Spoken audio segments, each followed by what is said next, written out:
Hello again, thanks so much for joining us. It's about 9 minutes before the hour, 7 o'clock now. It's back to school for learners in coastal areas. Let's go to the Western Cape now, where our reporter Carmen Lochenberg is at a primary school. Carmen, those grade 1 learners who are starting off their 12-year-long career is bound to be waterworks this morning. What can you tell us? Good morning. Yes, a very good morning to you, Ayanda. Well, we arrived quite early at Blossom Street Primary this morning, and the festivities are yet to begin for many grade 1s who will be walking into the classroom for the first time. Now, there are at least more than 100,000 grade 1s who will be entering the classroom for the first time in the Western Cape alone.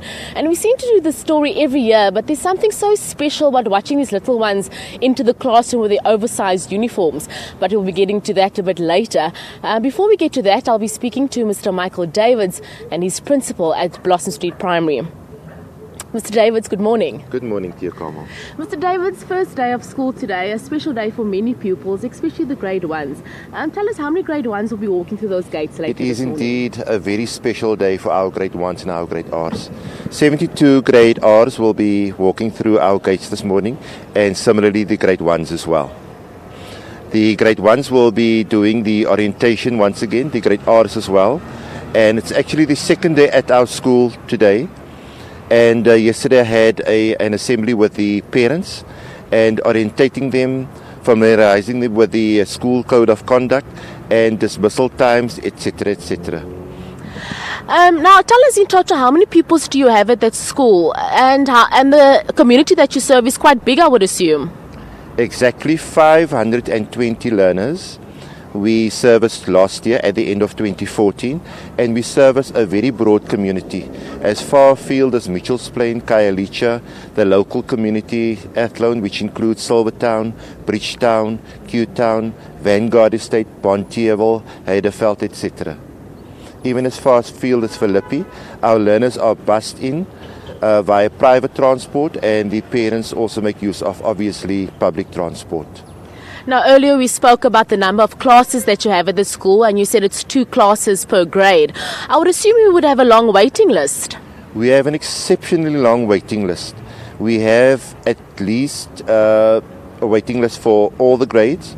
56 learners are on the waiting list for grade 1, 40 for grade R, and we have space basically in grades 5, grade 6 and grade 7, but very, very limited. What do you expect from your learners this year? I mean, we've been inside the school and you run quite a tight ship. Tell us, what are you looking forward to this year, and what do you expect from your learners and your staff complement? Well, firstly, I expect good service delivery from my teachers, and that is to deliver an excellent service to our community. From our learners, I expect a sense of responsibility, and you can see the core values just behind me, which we have painted over the course of the December vacation. Our learners are quite diligent. As you said, I'm running a tight ship.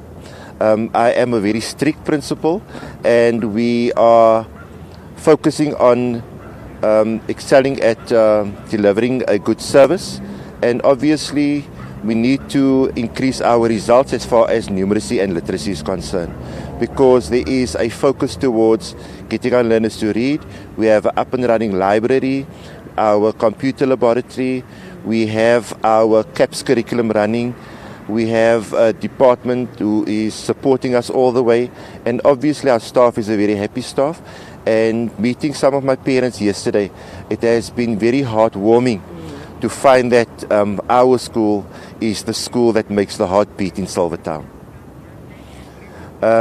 Also, we have some walk-ins this morning, tomorrow morning and Friday morning. Sadly, our parents have waken up too late to have the learners enrolled in time.